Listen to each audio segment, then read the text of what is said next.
اور دوسری بات حضور رسالت مآب صلی اللہ علیہ وسلم نے فرمائی کہ انتعصموا بحبل اللہ جمیعا، تم سب مل کر اللہ کی رسی کو مضبوطی کے ساتھ پکڑ لو، تعلق باللہ کو قائم کرو۔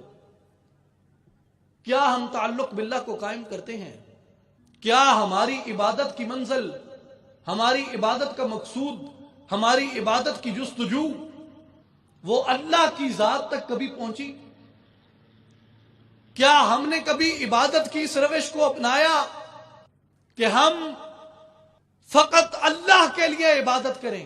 اللہ ہمارے لیے جو جزا مقرر کرے وہ قادر ہے، جو سزا مقرر کرے وہ قادر ہے، وہ قبول کرے وہ قادر ہے، وہ قبول نہ کرے وہ قادر ہے، وہ منظور کر لے وہ قادر ہے، وہ ٹھکرا دے وہ قادر ہے، وہ راضی ہو جائے وہ قادر ہے، وہ ناراض ہو جائے وہ قادر ہے، وہ جس حال میں رکھے وہ جس حال میں چاہے۔ کیا ہم نے اپنی عبادت کو اس معیار پہ لایا ہے؟ کیا ہم نے اپنے تعلق باللہ کو یہ سطح فراہم کی ہے؟